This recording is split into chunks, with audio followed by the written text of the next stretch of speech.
कौमी असम्बली का इजलास था जिसमें मिनी बजट को मंजूर किया गया, लेकिन आज के इजलास से कबल जिस तरह की बातें मंजर आम पे आई उसने एक नया रुख इख्तियार कर लिया और लोगों की नजर मिनी बजट से हट के पार्लिमानी पार्टी के इजलास पे ज्यादा मरकूज हो गई।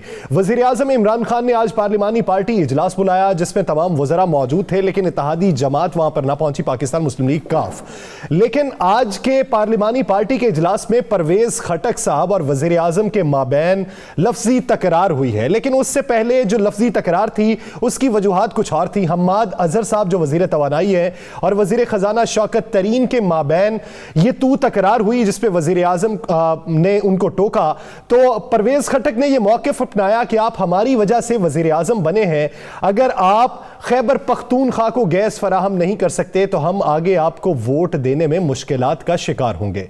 तो परवेज खटक साहब जब वहां से बाहर आए उस वक्त उनकी गुफ्तगू में क्या कहना था उनका, पहले वो मुलाहिजा कीजिए। सर आज इजलास में सर आपकी हम्माद अजहर साहब से कोई सर थोड़ी तलब कलामी हुई गैस के मामले पे सर आप छोड़ के चले गए थे इजलास? नहीं, मैं तो सिगरेट पीता हूँ, बाहर चला गया। मैंने सिर्फ बात की अपने हक की। सर हजारों बार सर क्या तनकीद हुई सर? बात की मैंने अपने हक की, मैं सिगरेट पीता हूं इसलिए उठ के वापस बाहर आया। लेकिन जब ये बातें मीडिया पे गर्दिश करना शुरू हुई तो मीडिया पे बातें मेन स्ट्रीम पे आने के बाद वजीर दिफा परवेज खटक ने अपना वजाहती बयान जो जारी किया वो भी जरा मुलाहिजा कर लीजिए।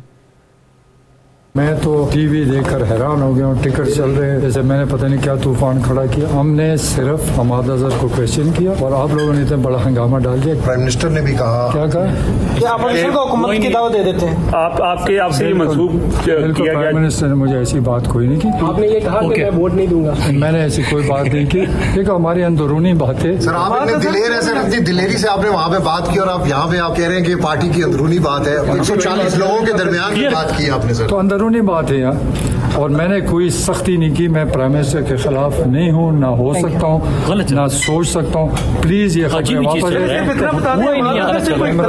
इमरान खान हमारा लीडर है, उसका मुकाबला कोई नहीं कर सकता। Thank you sir. सर ये मुलाकात के बाद कह रहे हैं प्राइम मिनिस्टर से सर आप? नहीं, मुलाकात हुई नहीं है। मुलाकात अभी नहीं हुई। अच्छा, इमरान खान मेरा लीडर है, मैं उसके खिलाफ जा नहीं सकता। राना साहब क्या समझते हैं, वजीर दिफा ने जो पहला बयान दिया कि अपने हक की बात की है, फिर दूसरा बयान दिया, दोनों बयान में आपको तजाद क्या दिखाई देता है? और आज जो बातें हुई उसके पीछे कोई मुहर्रिकात आपको दिखाई देते हैं? बिस्मिल्लाहिर्रहमानिर्रहीम, अस्सलातु वस्सलामु अलैका या सय्यदी या रसूल अल्लाह, अस्सलातु वस्सलामु अलैका या सय्यदी या हबीब अल्लाह। या सर बिल्कुल मुहर्रिकात हैं।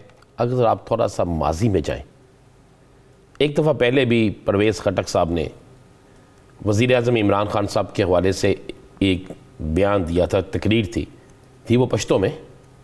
अगर हम वो तकरीर के भी अल्फाज सुन लें तो हमें बहुत सी चीज़ें क्लियर हो जाएंगी, फिर इस पे बात करने में आसानी भी रहेगी और फिर हम अंदर की बात भी बाहर ले आएंगे, जिसके मतलब आज हुकूमती वज़रा इन सारे वाक़यात के बाद बड़े गुस्से में मीडिया पे आके बातें कर रहे हैं और कह रहे हैं शायद मीडिया ने कोई जानबूझ के ऐसा किया है, शायद मीडिया जानबूझ के किसी और के कहने पे कर रहा है। आज बड़ी बातें हुई हैं ना, तो मैं समझता हूँ ज़रा अगर आप वो पुराना वो शॉर्ट जो इनका है परवेज़ खटक साहब का काफ़ी अर्सा पहले, उसके बाद भी इन्होंने अचानक अपनी वजाहत दी थी एक। अगर मैं शरारत करूं तो इमरान खान की हुकूमत गिर सकती है। राना साहब जब आपने माजी का हवाला दे दिया तो फिर मैं आपका हवाला भी दे देता हूं। 22 दिसंबर 2021 को आपने ये कहा था कि वज़रा में तशवीश पाई जाती है, तो पहले वो ज़रा गुफ्तगू भी मुलाहिजा कर लेते हैं।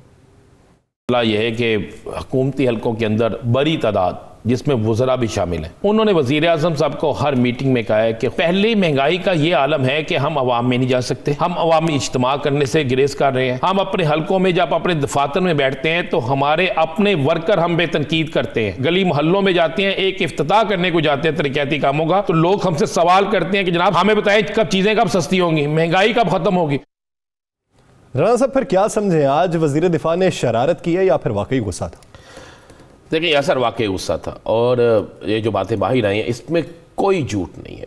उसके बाद सुलह हो गई, मामला तय हो गए, आपस में बिल्कुल इस तरह हो गया जैसे कोई मसला ही नहीं है। हकीकत में यह है कि ये परवेज़ खटक और वज़ीर आज़म साहब के दरमियान इख्तलाफात की असल वजह KPK की वज़ारत आला है। ये तो बहुत माजी की बात होगी। जी मैं बिल्कुल करूँ, उस वक़्त परवेज़ खटक दोबारा वज़ीर आला के उम्मीदवार भी थे, और वो ख़ुद नहीं थे तो वो अब चाहते थे मेरी फैमिली से कोई बने या मेरा कोई बने, लेकिन वहाँ पर एक ऐसे शख्स को बना दिया गया। बज़ाहिर तो वो परवेज़ खटक की लॉबी कहा जाता है, लेकिन वो परवेज़ खटक की लॉबी नहीं, वो सिर्फ़ और सिर्फ वज़ीर आज़म पाकिस्तान की लॉबी है। इससे इख्तलाफात शुरू हुए। उसके बाद इख्तलाफात काफ़ी ऐसे भी रहे कि कई दिन कई माह भी मुलाकातें ना हुई। ये मैं आपको बिल्कुल मुसद्दक़ा बात कह रहा हूँ। आहिस्ता आहिस्ता हालात कुछ बेहतरी की तरफ आए और उन हालात को बेहतरी की तरफ लाने में एक साबका तहरीक इंसाफ के ज़िम्मेदार जो है उसका बड़ा अहम रोल था। सही। वो वज़ीर आज़म साहब के करीब तरीन था और वो नहीं चाहता था कि कोई ऐसे मामला हों कि जिससे हालात गलत तरफ चले जाएँ। अभी हुकूमत नई आई है, तो फिर इनके दरमियान सुलह भी हो गई, बड़े मामला तय भी हो गए, और मामला तय होने के बाद फिर आपने देखा कि बहुत से मामलात में वज़ीर आज़म साहब ने ख़ुद परवेज़ खटक साहब को भेजा, जिसमें आपको बताया कि बलूचिस्तान के अंदर जो मामलात थे, फिर पंजाब में के इनसे चौधरी बरादरान से भी मुलाकातें थी, अपोजिशन के कुछ लोगों से मुलाकातें थी, कुछ कराची के मामलात थे। इन मामलात में भी परवेज़ खटक को बाइख्तियार किया गया और बाइख्तियार करके उन्हें भेजा गया। अब कुछ अरसे से परवेज़ खटक जो है उनको गुस्सा ये था कि ना तो हमाद अज़हर फ़ोन सुनता था, अगर फ़ोन सुनता था तो हमाद अज़हर वो रिस्पॉन्स नहीं देता था, और दूसरा उनके मशीर ख़जाना ये भी कोई रिस्पॉन्स नहीं देते थे। आज जब अंदर बात हुई, अच्छा ये बात नहीं हुई, मैं एक बात मैं क्लियर कर दूँ, ये बात नहीं की परवेज़ खटक साहब ने कि आप हमारे वोटों से वज़ीर आज़म बने, हम चाहें तो आप वज़ीर आज़म नहीं रहेंगे, ये बात नहीं। उन्होंने बरहमी का इजहार किया कि जनाब आपका वो सूबा है KPK जो है वो आपका है, और KPK ने आपको सबसे ज़्यादा वहाँ पे रिस्पांस दिया है, और आप उसके साथ ये कर रहे हैं, तो फिर KPK वाले कल को हमें और आपको वोट नहीं देंगे। ये बात इस तरह हुई, सही, जिसकी तस्दीक मीटिंग में मौजूद एक ज़िम्मेदार शख्स ने की। अब बात वहीं से बाहर निकलती है, मीडिया में गर्दिश शुरू हो जाती है। देखिए एक बात तो बड़ी है, सिर्फ परवेज़ खटक नहीं, 3 वज़रा और भी थे वहाँ पे, जिन्होंने भी ये कहा कि जनाब हम जो करने जा रहे हैं इससे अवामी रद्द-ए-अमल का सामना किस तरह करेंगे, जो अवामी रद्द-ए-अमल है उसको किस तरह संभालेंगे, उसका सामना किस तरह किया जाएगा। हम कोई ऐसा रिलीफ दे नहीं रहे जिससे हम एहसास प्रोग्राम कह रहे हैं 1000 रुपया महाना कि 1000 हर महीने आप जाके शॉपिंग कर सकते हैं, रायत ले सकते हैं। उनका 1000 में आता क्या है? 1008 लोग जिस फैमिली में होते होंगे वो 1000 में क्या करेंगे एक महीने का? ये बड़ी बातें अंदर हुई, बड़ी तल्ख कलामियाँ हुई। और परवेज़ खटक साहब ये तो अब उनका बहाना है कि मैं सिगरेट पीने बाहर आया, सिगरेट पीने नहीं आए, वो एहतजाजन। क्या ये बात भी हुई कि उन्होंने शौकत तरीन साहब के मुतालिक ये कहा कि ये इधर काबीना को मुतमईन नहीं कर सके तो ये अवाम को या दूसरी अपोजिशन को क्या मुतमईन करेंगे? ये उन्होंने कहा जी शौकत तरीन साहब आप पहले हमें मुतमईन करें, हम मुतमईन होंगे तो अवाम मुतमईन होगी, हमने अवाम को जाके मुतमईन करना है। अवाम हमसे सवाल पूछती है, आप हमें तो मुतमईन कर नहीं रहे, तो हम अवाम को किस तरह मुतमईन करेंगे? ये इस तरह बात हुई वहाँ पे, और ये बड़ी तलखी हुई। तलखी के बाद सारा मामला हुआ, लेकिन आखिर में अच्छा आपको इसमें एक बड़ी खबर दे दूँ मैं।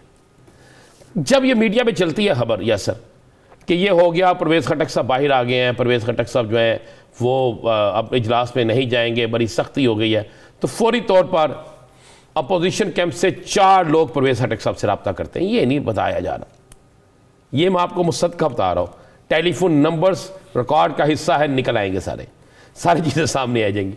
4 लोग फौरी तौर पर परवेज़ खटक साहब से रब्ता करते हैं। उन 4 लोगों में से 2 बड़े लीडर भी हैं अपोजिशन के, सही। वो राब्ता करते हैं और परवेज़ खटक साहब से कहते हैं, एक तो पश्तो में बात करता है बकायदा, एक शख्स जो है लीडर जो है वो पश्तो में बात करता है, दूसरे जो है वो परवेज़ खटक साहब से कहते हैं कि परवेज़ साहब आप स्टैंड ले लें, ये लफ्ज़ इस्तेमाल करते हैं कि आप स्टैंड ले लें, हम इन हाउस तब्दीली के लिए जब भी आएंगे आपको पहले नंबर पे रखेंगे।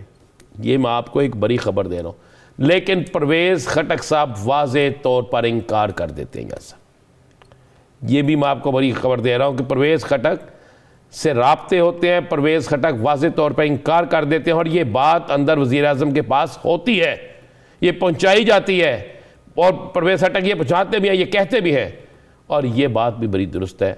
परवेज़ खटक चूँकि वो सीधी बात करते हैं, लेकिन वो इमरान खान साहब को कभी नहीं छोड़ेंगे, वज़ीर आज़म साहब को का साथ नहीं छोड़ेंगे। इख्तलाफात कर सकते हैं, नाराज़ हो सकते हैं, लेकिन राना साहब आप ये भी तो देखें ना कि आवाम के प्रेशर के साथ साथ ख़ानदान का प्रेशर भी काफ़ी असर रखता है।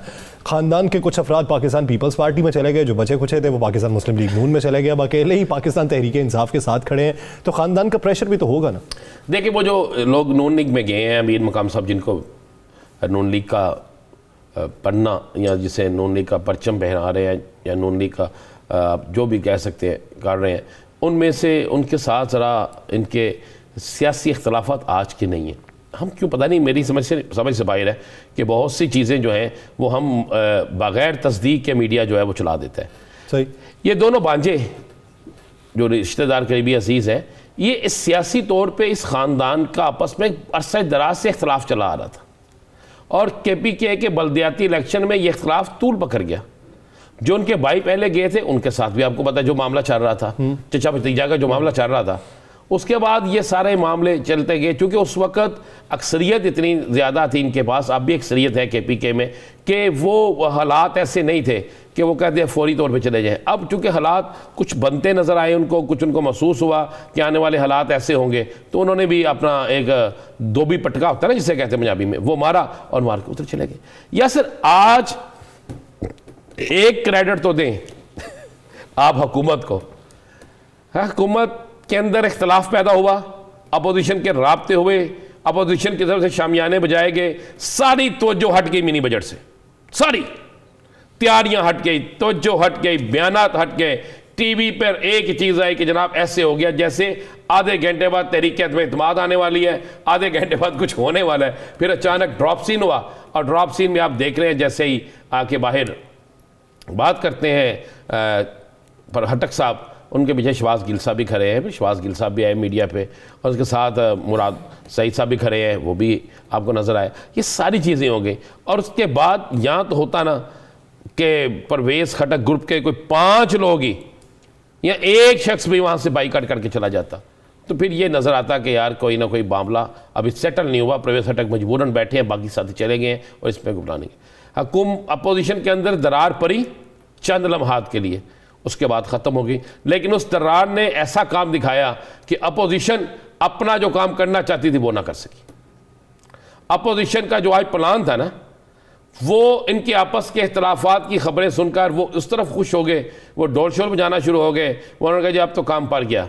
लेकिन कुछ देर बाद जब देखा कि ये सारा काम ठीक हो गया, फिर वज़ीर आज़म आपने गौर किया जब इजलास में आए तो उस वक़्त परवेज़ खटक साहब ने बड़ा अच्छे तरीके से उनका इस्तकबाल किया।